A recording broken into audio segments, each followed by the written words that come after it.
Hub Halloran, a bounty hunter. His job is to track down those who dodge court. This time, he's hunting someone called Jeb Tucker. At first, it seems like just another routine job. But trouble is waiting. Standing outside the silent house, he knocked, once, twice, only to be met with eerie stillness. Tucker wasn't coming out, not one to waste time. Hub came up with a wild idea. He tossed a beehive inside the building, hoping the angry swarm would flush Zeb out. And it seemed to do the trick. A man came rushing out, flailing and trying to escape the stinging chaos. Hub quickly grabbed him, thinking he finally had his target. But the moment he got a closer look, it hit him. This wasn't Zeb.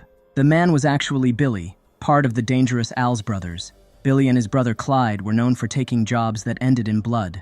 Their reputation? Cold-blooded killers who worked for the right price. Before Hub could react, Clyde emerged from the shadows. Without hesitation, he pulled the trigger, shooting Hub. And to make sure the job was done, he followed up with a throat slash, swift and merciless. Believing they've finished him off, they stash his body inside a wall and disappear into the darkness. Morning brings a strange twist.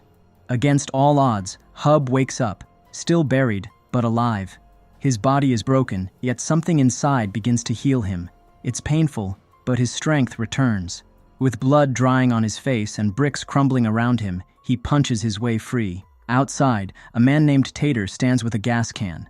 The Earl brothers had told him to burn the place down. He thinks the job's done, until he sees Hub staggering toward him, bloodied but very much alive. Frozen in shock, Tater can't react. Hub shoves him into a car trunk and drives off, leaving the fire unlit. Back at his home, Hub stares into a mirror. Every wound has vanished. Not a scar remains, but there's no time to reflect. He's burning with one thought: revenge. They didn't just try to kill him. They took his mother's truck, something that meant everything to him. Hub's mom, Kitty, is unaware of what happened. She keeps urging him to patch things up with his ex, Marianne, for the sake of their son, Cade. Kitty, meanwhile, is trying to reconnect with her church community. But the local pastor has a rule: no more scenes from Hub dragging people out mid-sermon. When Hub tells her about the stolen truck, Kitty thinks she knows who might have hired the Earl brothers. A man named Lucky comes to mind. Meanwhile, Hub's phone won't stop ringing. Some company called Pot Gold keeps calling. He brushes it off, assuming it's just spam. Determined to find Lucky, Hub creates a fake warrant. He heads to a local club, expecting to arrest him, but the situation hits harder than expected. Marianne is there, sitting beside Lucky. Their son is playing nearby. Hub can't bring himself to act, not in front of his boy. Marianne approaches.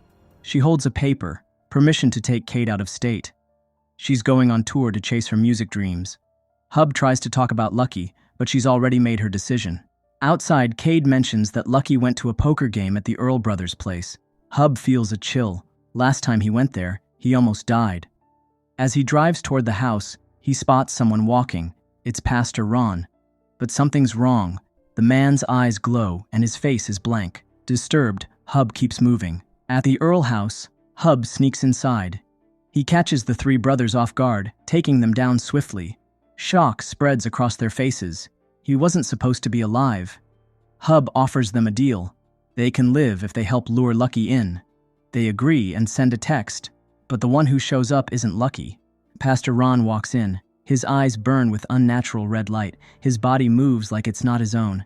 Suddenly, he attacks, killing all three brothers before Hub can stop him. Hub escapes, leaving his car behind. Later, back at home, a stranger knocks on the door. She introduces herself as a representative from Pot Gold. Her expression is calm, but her words are heavy. She knows what happened to Hub, his death, and his return. Kitty listens from the kitchen, uneasy but curious. The woman explains that Hub's resurrection wasn't random. He was brought back with a purpose and a cost. His new role? Hunting demons. This second chance came with strings attached. He now works for the devil. A flashback reveals what happened to Pastor Ron. The night before, he was alone in church. Everything seemed quiet. But when the lights flickered, something shifted. A dark presence appeared in the mirror. As he reached for holy water, a surge of dark energy burned through him. Part of his face melted, and in that moment, something evil took over. Back in the present, the woman, named Midge, tells Hub he must accept this job or return to hell. Some demons have escaped and now live by taking over human bodies. Hub, now a bondsman, has to find them and send them back. Kitty listens, struggling to grasp it all. She asks how her son ended up in hell. He doesn't have an answer. She hopes for another way. But Midge is clear. Fail, and Hub's second chance ends immediately.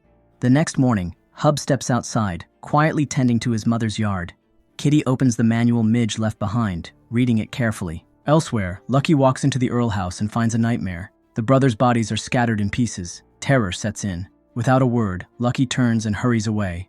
Further down the road, he spots a car with its trunk ajar. Curiosity pushes him closer. Inside, he finds Tater, terrified and blaming everything on Hub. But there's no time to argue. Back home, Kitty finishes reading the manual left by Midge. Her expression hardens. There's no room for doubt now. She tells Hub to stop wasting time and commit fully to his new role. Before long, the first official assignment arrives. A demon named Valakor has taken possession of Pastor Ron. He's the first target. Kitty hears the news and refuses to stay behind. She insists on going with Hub, unwilling to let her son face danger alone. During the drive to the church, Kitty presses him with questions. She still doesn't understand how Hub ended up in hell. In her heart, she wonders if it was pride that led him there. At the church, they find Ron's body. His face is disfigured, but the demon is nowhere in sight. The place feels wrong, like the air itself has changed. Kitty urges Hub to think about what matters most, his family.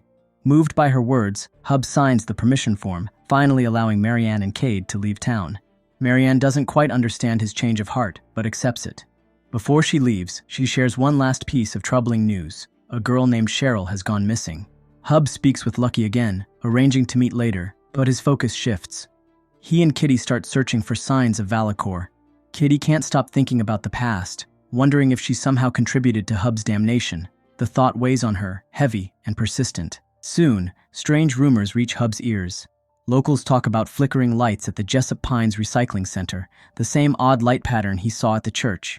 It might be a lead. Kitty begs him not to go alone. She still holds on to the belief that Pastor Ron might be saved. Her heart aches, but she stays strong. She won't let her son walk into darkness by himself. The recycling center greets them with silence. Inside, shadows twist, and the air is still. A faint glow pulses in the room's center. It's there they find Ron, or what's left of him. A lifeless body hangs from the ceiling, surrounded by a triangle of blood. The man who once led their church is gone. What stands now is something else. Kitty's heart shatters. She sees the truth now. The demon has fully consumed Ron. A brutal fight begins. The demon overpowers Hub. Just when it seems he's going to lose, Kitty jumps in. They fight side by side, and in a final surge, they destroy the demon. Pastor Ron's body bursts into flames. Once the fire dies down, nothing is left. Unseen by either of them, Tater watches from the shadows. He films every second, including the moment Hub accepts his dark assignment. With that recording, there's no going back. Elsewhere, a high school cheerleader goes live on social media. She's upset, accusing a girl named Kayla of something serious. Viewers quickly take her side. After the stream ends, she and a friend laugh, proud of how convincing the performance was. But that night, things change. The cheerleader hears water running. Her shower turns on by itself. She shuts it off, but the taps won't stop. Water overflows from the tub, filling the room with panic. Suddenly, a demon appears. It seizes her and drags her into the bathtub. She vanishes beneath the water and doesn't come back up. Back at home, Kitty can't shake thoughts of Pastor Ron. She wonders if this path Hub is on has deeper meaning. Maybe it's not just punishment, maybe it's a second purpose. Meanwhile, Hub decides to spend time with Cade. He arrives at Marianne's place unannounced. To avoid any drama, she agrees to let him take Cade to school. On the drive, Cade takes the wheel while Hub brings up Lucky's past. He warns Cade that Lucky has a criminal history and ties to the mafia. Cade doesn't take it well. He accuses Hub of trying to tear their family apart again. Before they reach the school, Hub gets a message. There's a new demon, and this one is connected to water. He's told to avoid letting it near any source of it. Hub changes plans. He asks Cade to help instead of going to school. They drive to the cheerleader's house. Her name is Deidre. Water is dripping from the second floor when they arrive, but there's no sign of Deidre herself. Hub calls Kitty with an update. Together they guess the demon might be following nearby water lines. At the same time, Tater meets with Lucky. He shows him the footage from the night before. Tater suggests something supernatural is going on. He even hints that Hub and Kitty might be witches. Lucky has heard enough. He decides to step in personally. Hub keeps the truth from Cade, but asks him to drive around and keep an eye out. Along the way, they notice public water hoses have been opened. It feels intentional, like a trail. The path leads them to the county pool. Cade mentions he and Marianne are scheduled to perform together soon. Hub isn't happy. They had agreed Cade would wait until he turned 18. Still, Hub swallows his frustration. There's a bigger threat at hand. At the pool, Hub discovers a lifeless body in the water. It's clearly a ritual killing, just like the one linked to Pastor Ron. Suddenly, Deidre appears. Her expression is cold, heartless. She lunges at Hub and forces him underwater, trying to drown him. He reaches for his weapon. One shot ends it. Flames erupt from her body and vanish in seconds. Cade, watching from a distance, signals a warning. Someone is coming. The sheriff shows up to check the scene. Thinking fast, Hub sends Cade to distract the deputy. Cade speeds off recklessly, drawing attention away. Elsewhere, Lucky confronts Kitty. His tone is harsh. He demands that she and Hub stop whatever they're involved in. He threatens them using Pastor Ron's case and warns them to stay away from Marianne and Cade. Word gets back to Marianne. Shaken, she grabs Cade and leaves. Her trust in Hub slips again. Later, another argument breaks out. Hub tries to talk about the upcoming tour, but Marianne snaps. She accuses him of never supporting her dreams, that he gave up on music and now wants to hold her back too. Cade speaks up. His words cut deep. He says his father's pain has become a burden on all of them. As night falls, the house falls quiet. Hub drives through the dark, haunted by memories. One secret lingers, something he's kept hidden for far too long. A month earlier, Cheryl's body had been quietly buried in the woods. No one ever found out. But now, Hub returns to the same forest. He stands over the spot where his secret still lies, hidden beneath the dirt. Elsewhere, Deputy Sheriff corners Duke, a well-known food truck owner. He accuses Duke of stealing the vehicle he now runs, using that knowledge to intimidate him into silence. Duke doesn't respond, but the fear is plain on his face. The deputy walks back to his cruiser. As he grips the steering wheel, a strange presence stirs in the car. His eyes glaze over. Something dark moves inside him. A demon takes control. Back at home, Hub sits alone watching old recordings from his music days with Marianne. The screen flickers with memories of better times. The house remains still until Marianne's ghost appears again. Her silent presence fills the room. Just then, a ping hits Hub's phone. A new assignment. This time, the demon is named Erdos, an Earth-based entity. At the local club, lights flash on stage as Cade and Marianne prepare to perform. Lucky watches from the crowd. But Cade's confidence shatters after the recent fight with his parents. His hands shake. He can't find the rhythm. Marianne whispers encouragement, but it doesn't help. His eyes scan the crowd, looking for his father. Hub isn't there. Later, Marianne vents to Lucky. He listens, calm and calculated, then tells her it's time to cut Hub off for good. Suddenly, someone yells from outside. A car is on fire. Lucky's car. In the chaos, Kitty slips into his office undetected.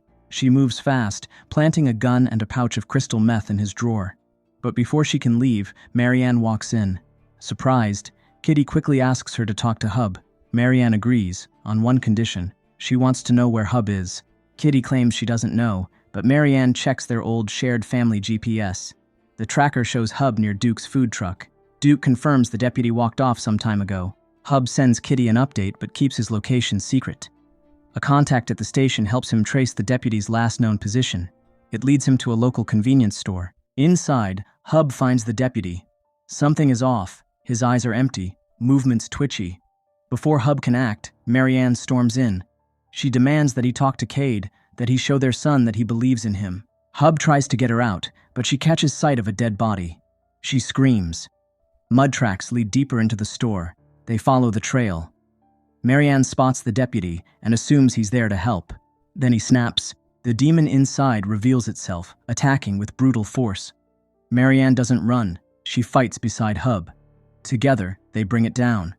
When it dies, the deputy's body erupts in flames, setting the store ablaze. Later that night, Marianne tends to her wounds. Hub reaches out to Midge. She answers, surprised he found her address. But she offers no answers about the sacrifices. She warns him not to call again. Now convinced by what she's seen, Marianne listens as Hub lays everything out. For the first time, she believes him. She realizes Lucky was responsible for Hub's death, and that he's dangerous. Without hesitation, she agrees to leave town with Cade. They'll return when it's safe. Kitty calls and urges them to meet at Ly's office. When they arrive, police are already there, Officers arrest Lucky for drug trafficking after finding the meth and weapon Kitty planted.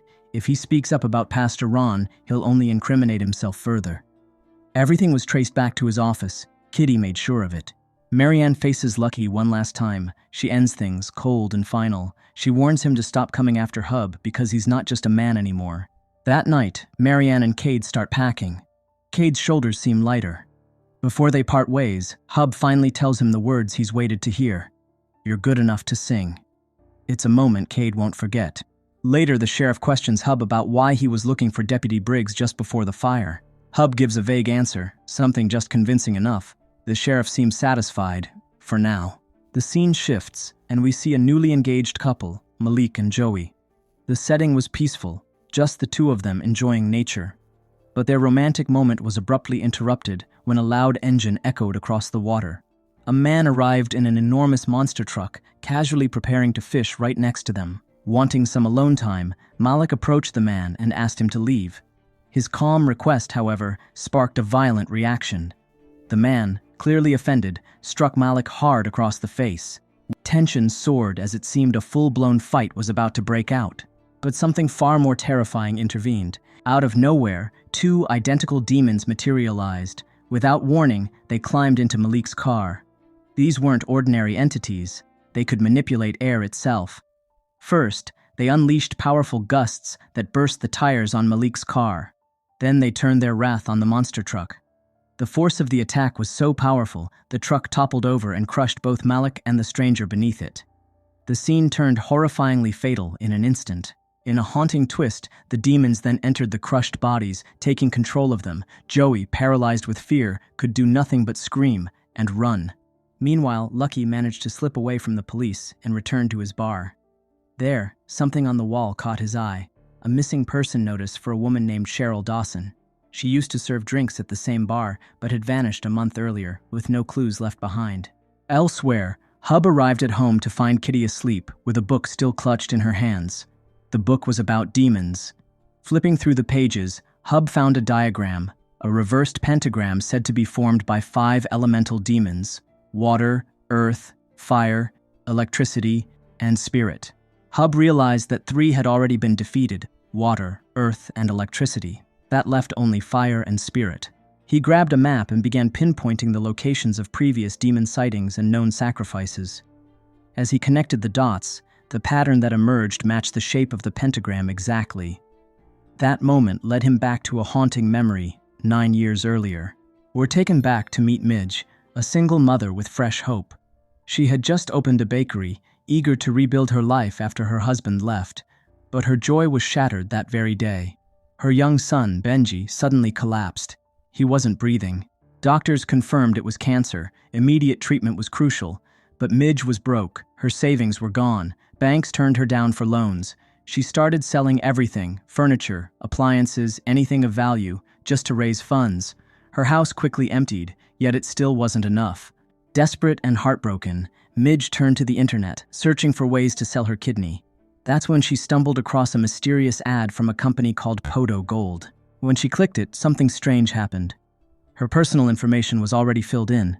The form submitted itself. The next day, a van pulled up. A man stepped out. He introduced himself as Ali, or sometimes Cosmo.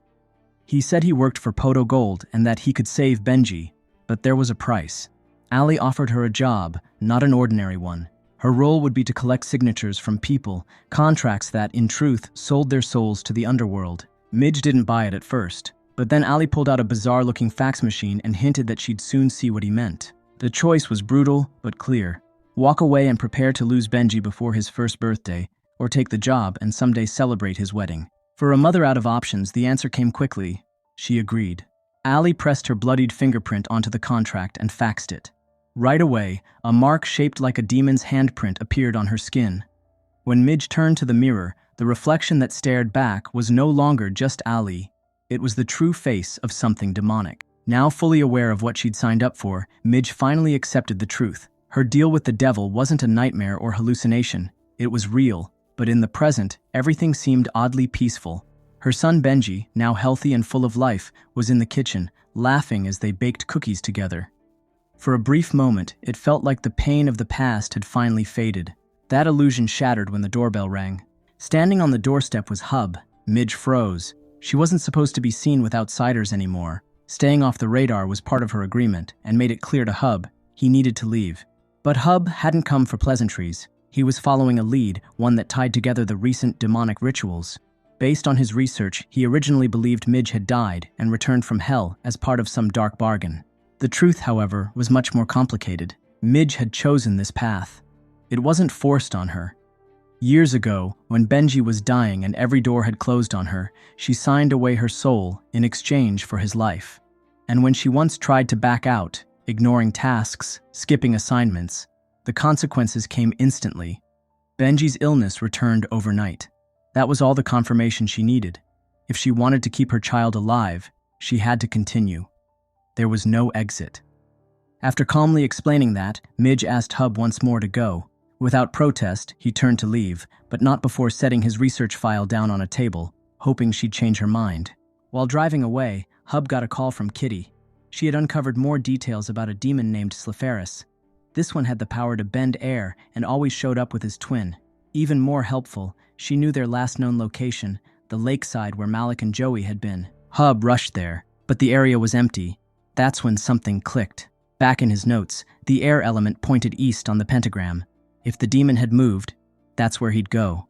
Hub followed that trail and stopped near a bridge. His hunch paid off. That night, he saw a disturbing sight. Midge and the possessed man were preparing to sacrifice Joey.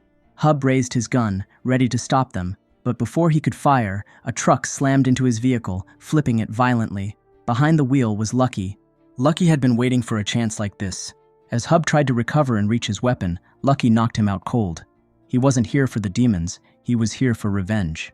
By morning, when Kitty couldn't get in touch with Hub, she tracked his phone. She found his truck wrecked on the roadside. No sign of him, just silence. Worried, she searched the area. That's when she came across a crowd gathered around something. Pushing through, Kitty was horrified to find Joey's lifeless body laid inside a blood-soaked triangle. Another sacrifice had been completed. Ruby noticed Kitty there and was stunned. Kitty, overwhelmed, made a quick excuse and walked away. But the encounter left Ruby uneasy. Something didn't add up. Elsewhere, Hub was chained up in Lucky's garage. Lucky had set the stage for a brutal confession. Ever since Marianne had left him for Hub, Lucky had carried a deep, burning grudge. Now, he was determined to make Hub pay, and record every second of it. The camera rolled as Lucky picked up a hammer and shattered Hub's hand. Through the recording, he made his twisted story known. Yes, he had tried to kill Hub, but only because Hub had tried to kill him first. That claim takes us back a month. Back at Lucky's bar, things had been getting tense. Marianne was drifting away from Hub, growing closer to Lucky. Hub showed up at the bar one night, confronting him. Cheryl, the bartender, saw the whole thing. Tempers flared, words turned violent. Lucky didn't back down. Instead, he ordered one of his guys to teach Hub a lesson. They beat him up and dumped him outside. But the damage wasn't just physical. Furious and drunk, Hub wanted revenge. Later that same night, he returned to the bar with a gun. He spotted someone wearing Lucky's signature cap and, without hesitation, pulled the trigger. He realized the mistake a second too late. It wasn't Lucky, it was Cheryl. By the time Hub reached her, Cheryl was already bleeding out fast. Hub tried to save her, but it was hopeless. Cheryl died in his arms. Hub's guilt had been slowly building, but now, things were spiraling. Still, he refused to let it end with him in chains. Fueled by desperation, he made a bold choice. He dragged Cheryl's lifeless body all the way back to his house.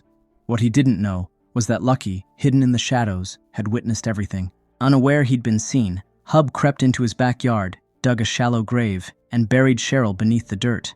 That act, trying to cover up a tragic mistake, was what sealed his fate. It wasn't just an accident anymore. It became the reason he was cast into hell. And Lucky? That was the confession he was determined to capture on camera. But Hub wasn't willing to give him that satisfaction. Instead of admitting guilt, he mocked Lucky, taunting him to his face. Elsewhere, Ruby was growing suspicious. She called Marianne out of the blue and asked about her whereabouts the night Sheriff died. Marianne lied, casually brushing it off. But Ruby had more than just a hunch. She had a photo, one that clearly showed both Hub and Marianne inside the hardware store just minutes before the fire broke out. Turns out, the blaze hadn't destroyed all the evidence like they'd thought. Somehow, one security camera had survived, capturing their presence in the critical moments before everything erupted into flames. Now, even Marianne was starting to panic. Ruby had real proof. Back at Hub's place, the air suddenly grew heavy. The demon brothers had arrived. These twin demons, both tied to the element of air, saw Hub's return from hell as a threat. If he stayed alive, he could destroy everything they'd been working toward. Their mission was clear: end him. Outside, Lucky heard strange noises. Against his better judgment, and ignoring every internal warning, he stepped outside to investigate. Bad idea. The demons didn't even hesitate. They hurled Lucky across the yard like a ragdoll. Stunned but enraged, Lucky fired at them point blank, but his bullets passed right through. Terrified, he did the only thing he could. He ran. With Lucky out of the way, the demons closed in on Hub. But Hub wasn't done yet. He tore his shattered hand free from his restraints, grabbed a nearby shotgun, and fired. The first demon took the blast right to the skull and dropped. However, the victory was short-lived. Hub was out of ammo. As the second demon charged, Hub scrambled to find something, anything, that could save him. His eyes landed on a chainsaw. With no time to hesitate, Hub powered it up and swung hard. The blade ripped through the demon's head, killing it instantly. Both demon bodies ignited in flames, leaving nothing but scorched ash behind. Later that night, Kitty returned home and froze when she saw Hub alive. Relief washed over her. Hub was bruised, bleeding, and barely standing, but he was alive. He wanted to come clean, to finally tell her about Cheryl, but before he could, Cade and Marianne arrived. Hub, still covered in blood, asked them to leave. He didn't want them to see him like this. But Marianne had already told Cade everything, and surprisingly, Cade wasn't angry. He wasn't there to judge, he was there to stand by him. When Hub stepped outside, Cade and Marianne were clearly shocked at the sight of him, but they didn't retreat. They stayed, ready to help. Marianne then explained Ruby's phone call, and suddenly everything clicked. Ruby had evidence, and she knew it. But this wasn't the time to panic. Instead, Marianne suggested they all band together. They would finish what they started, defeat the devil's control, and maybe, just maybe, they'd all find peace again. Cade agreed without hesitation. He was in. Hub led them to the garage where the demon bodies still lay. Cade didn't flinch. Without a word, he and Kitty got to work cleaning up the mess. While they cleared the space, Hub noticed something on the floor. Lucky's phone. It must have fallen during the chaos. Hub picked it up, heart pounding, knowing exactly what was on it. The recording of his torture and the confession about Cheryl. Without hesitation, he smashed it. No one, especially Marianne, could ever see that footage. Later, with the garage cleared and the worst behind them, for now, the whole family was finally under the same roof again. Despite the trauma, it felt like a reunion. Kitty no longer cared about Hub's past. All she wanted was for him to live honestly and never fall back into darkness. Hub wished he could be that man.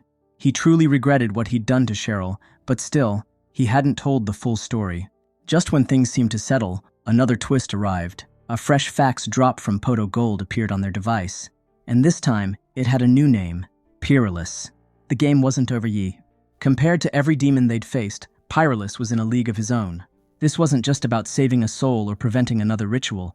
Peerless had the power to reduce entire colonies to cinders, and if he succeeded in completing his final sacrifice, something worse than death would follow. Even Poto Gold didn't know whose body Peerless had taken over. All they had was a location, a small colony nearby, the final battleground.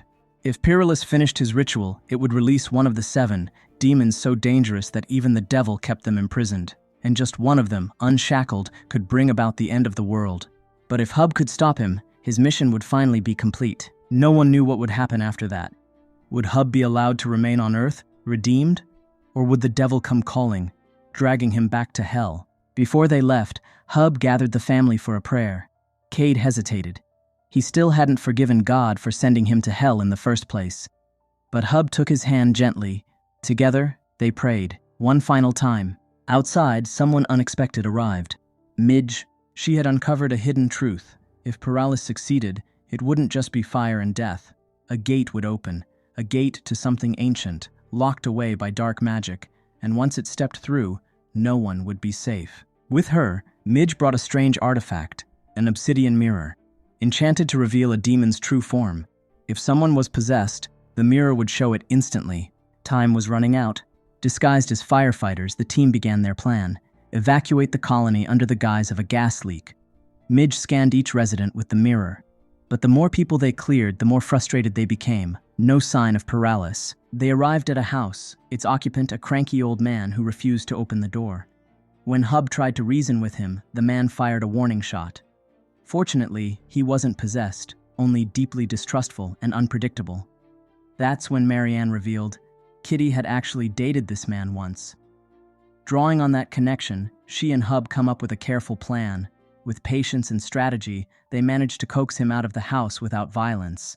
Yet the real danger lurks unseen. The team is no closer to finding the demon's next vessel.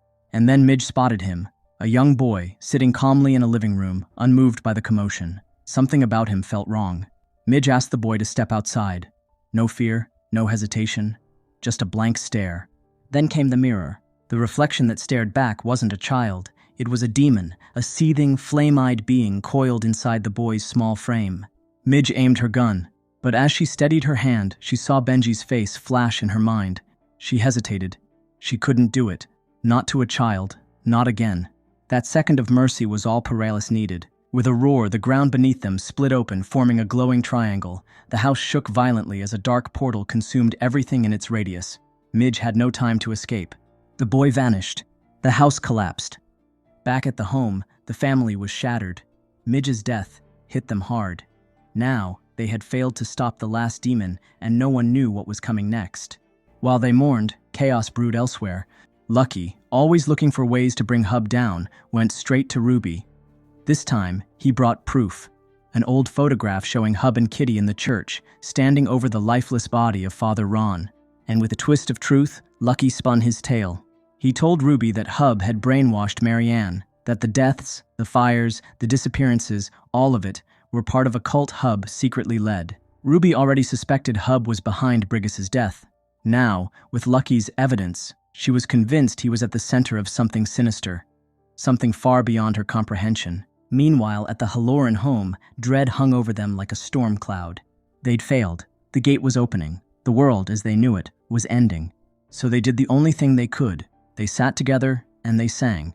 A quiet hymn, one last moment of peace. It didn't solve anything, but it grounded them. And as their voices filled the room, Marianne looked at Hub, bruised, broken, but still fighting, and finally spoke the words he'd longed to hear. I'm giving you another chance. After spending the night with Marianne, Hub wakes early, only to find something unexpected waiting for him. A fax from Poto Gold. The contents shake him to the core. It's about a demon named Lilith, one of the 7 most feared entities that Midge had warned him about before. And if a message is coming straight from Poto Gold, it can only mean one thing. This threat is serious. Deadly serious. But what truly sends panic through him is when he checks Lilith's current location. The signal? It's coming from directly behind his house. Racing outside, Hub heads straight to Cheryl's grave. What he finds there leaves him devastated. Her body is gone. No sign of struggle, just empty earth. That's when the pieces click together. Lilith hasn't just appeared. She's taken over Cheryl's corpse. And now, she's moving among the living, completely unnoticed. Realizing he can't keep the truth buried any longer, Hub finally comes clean. He reveals everything to the others, that Cheryl died because of him during a moment of misunderstanding, and that he hid her body behind his home to cover it up. But rather than sympathy, he's met with rejection. His family turns away in disgust. Even Marianne, heartbroken, takes Cade and leaves him behind. Left alone and full of guilt, Hub wanders outside to split wood, trying to make sense of everything. That's when strange noises rise near the house. He thinks Lilith has come for him, and in that moment, he's ready to face whatever comes. But instead of a demon, a car arrives. It's Allie, and she's brought Midge. Now here's the catch. Midge works for the devil himself. After dying, Midge was sent straight to hell, but given a second shot. The devil sent her back to Earth for a mission, and now, he's here to help. Hub, however, wants nothing more to do with demons, monsters, or missions. He's exhausted, emotionally and spiritually, but Midge grounds him. He reminds Hub of what's at stake and helps him focus. With his guidance, Hub starts to rebuild his resolve. Later, Midge shares more about Lilith's origins. Once, she was an angel, stunning and pure. Her singing voice was said to be so heavenly that even God cherished it. But the beauty of her gift stirred jealousy among the other angels. Eventually, they forced her to abandon her place in heaven and serve the devil instead. Feeling betrayed and unwanted, God cast her into hell, silencing her voice forever. Lilith couldn't bear that silence. Over and over, she escaped hell. The last time she was captured and taken to a monastery, but even there, her powers overwhelmed the monks. She used her mind control to twist their actions, killing many of them in her struggle to stay free. All she ever longed for was to be near music again. Elsewhere in the city, Lilith now sits quietly in a restaurant, her presence unnoticed. Around her, people seem normal, until some try to call for help. That's when Lilith uses her influence, forcing them to tear open their own mouths in a grotesque display of power. Meanwhile, Hub and Midge begin piecing together a plan. They need a way to trap her. Then, something Midge showed him earlier comes back to mind, a photo from the monastery. On the ground were strange markings, forming what looked like an inverted pentagram. That becomes the key. The plan is dangerous but simple. Recreate that same pattern on the ground. If Lilith steps into the center, they can trap her, if the markings are revealed at the perfect moment. But how do they draw her in? Knowing her deep craving for music, Hub creates a sound frequency only she can hear, something that will pull her like a magnet. They hide the markings beneath bushes and arrange them using cans, shaping the pentagram without making it obvious. The plan is clever. Lure Lilith using a special frequency sound since she's drawn to music. It's a frequency only she can hear. So, they place each symbol inside hidden cans and arrange them carefully in the shape of the pentagram. Once everything is set, they cover the formation with bushes to keep it hidden. Then, Hub begins playing the music.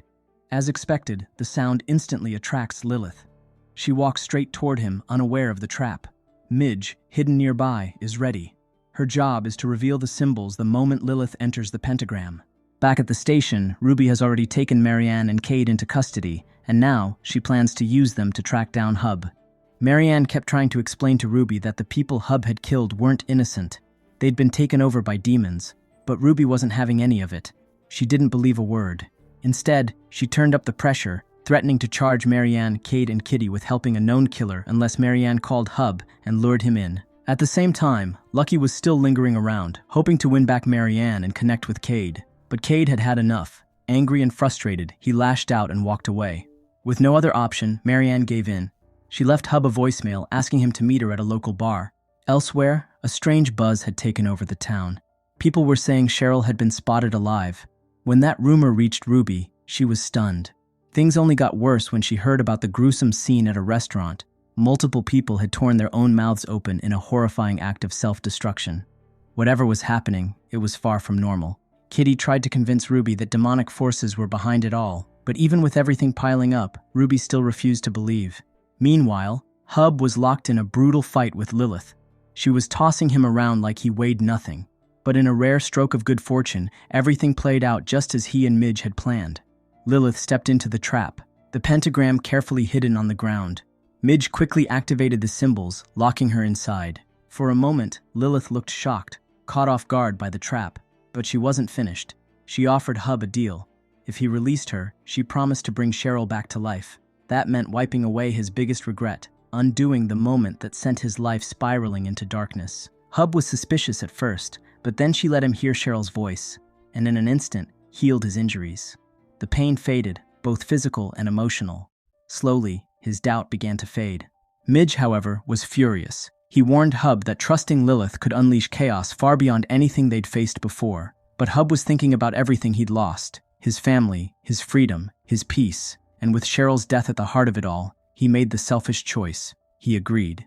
Lilith summoned a raven, poured her soul into it, and used it as a vessel to bring Cheryl back. As promised, Cheryl was resurrected, and the devil's mark on Hub's hand disappeared. He was officially released from Hell's grip. Then, he shattered the pentagram, setting Lilith free. Though the devil no longer had claim on Hub, the consequences of what he'd done hit hard. Midge exploded in anger, but Hub barely reacted. He simply said he would find another way to deal with Lilith. Listening to Marianne's voicemail, Hub went to meet her at the bar. Once there, he opened up completely, confessing everything. But his hope for forgiveness quickly faded. When Marianne found out he had let Lilith go, her anger exploded. Before things could get worse, Ruby barged in and arrested Hub. Strangely, he didn't resist. He calmly told Marianne to wait for him, but the damage was already done. Hurt and overwhelmed, she ran upstairs in tears. And that's when fate took a cruel turn. Alone upstairs, Marianne came face to face with the Raven, the very one carrying Lilith's soul. In the blink of an eye, Lilith transferred into Marianne's body. no one realized the switch had happened. Downstairs, Lucky spotted Cheryl alive. Confused and shaken, he rushed up to talk to Marianne. But it was too late. Lilith, now inside Marianne, had no patience for him. She used her powers to take control of Lucky, forcing him to destroy his own jaw in a horrific display. He didn't survive. Then, with her new body, Lilith descended to the bar floor and began seizing control of everyone inside. People froze under her power, losing their free will. Hub, however, wasn't affected. Somehow he was immune to her influence. Watching the chaos unfold, he was frozen, shocked by what he'd unleashed. Lilith didn't want to destroy Hub. She wanted him by her side. Her plan? To rise up and challenge the devil himself. She gave him an ultimatum: join her, or she would kill Cade, Kitty, and Marianne. Hub stood there, broken and torn. And that's where the season ends. Will he side with Lilith, or find a way to bring her down? Only time will tell. Till then, take care, and see you in the next one.